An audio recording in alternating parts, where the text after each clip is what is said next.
Hema committee റിപ്പോർട്ടിലെ മറച്ചുവെച്ച ഭാഗങ്ങൾ പുറത്തുവരാതിരിക്കാൻ വിവരാവകാശ കമ്മീഷനിലും നീക്കങ്ങൾ നടന്നതായി സൂചന. അപ്പീൽ പരിഗണിക്കുന്ന ബെഞ്ച് പുതിയ ഹർജിയെക്കുറിച്ച് അറിഞ്ഞത് ഏറെ വൈകിയാണ്. പുതിയ ഹർജി അപ്പീൽ പരിഗണിക്കുന്ന ബെഞ്ചിന് ആദ്യം നൽകാതിരുന്നതിലും ദുരൂഹതയുണ്ട്. ഹേമ കമ്മിറ്റി റിപ്പോർട്ടുമായി ബന്ധപ്പെട്ട അപേക്ഷകർ വിവരാവകാശ കമ്മീഷൻ ഡോക്ടർ എ അബ്ദുൽ ഹക്കീമാണ് പരിഗണിച്ചിരുന്നത്. ഉത്തരവ് പറയുന്നതിന് തൊട്ടു മുൻപ് മാത്രമാണ് പുതിയ ഹർജി വിവരാവകാശ കമ്മീഷണർ അറിയുന്നത്. കമ്മീഷനകത്ത് ആസൂത്രിത നീക്കം നടന്നെന്നാണ് സംശയം. കമ്മീഷനിലെ ഉന്നതനും സംശയനിഴലിലാണ്. ശനിയാഴ്ചയായിരുന്നു ഹേമ കമ്മിറ്റി റിപ്പോർട്ടിൽ സർക്കാർ ആദ്യം പുറത്തുവിടുമെന്ന് പറയുകയും പിന്നീട് മറച്ചുവെക്കപ്പെടുകയും ചെയ്ത 11 ഖണ്ഡികകൾക്കുമേൽ മാധ്യമപ്രവർത്തകൻ അനിരു അശോകൻ നൽകിയിരുന്ന അപ്പീലിൽ വിധി പറയാനായി വിവരാവകാശ കമ്മീഷൻ നിശ്ചയിച്ചിരുന്ന സമയം.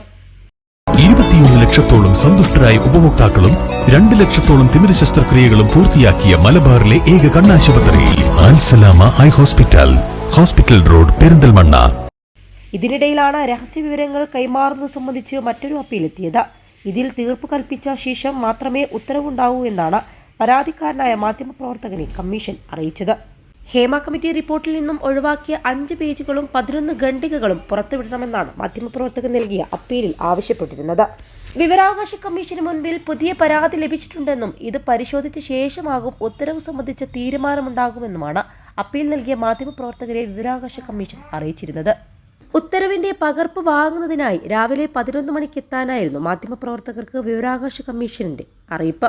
എന്നാൽ വിവരാവകാശ കമ്മീഷൻ ഓഫീസിലെത്തിയവരെ അധികൃതർ അകത്തേക്ക് കടത്തിവിട്ടില്ല. തുടർന്ന് മറ്റൊരു ഉദ്യോഗസ്ഥരെത്തി ഉത്തരവ് ഉണ്ടാകില്ലെന്ന് അറിയിക്കുകയായിരുന്നു. കമ്മീഷന് മുന്നിൽ പുതുതായി പരാതി നൽകിയത് ആരാണെന്ന് വെളിപ്പെടുത്താനോ അപ്പീൽ നൽകിയ മാധ്യമപ്രവർത്തകരോട് സംസാരിക്കാനോ അധികൃതർ തയ്യാറായില്ലെന്നാണ് റിപ്പോർട്ടുകളുള്ളത്. 2017 ഹേമ കമ്മിറ്റി നിലവിൽ വന്നത്.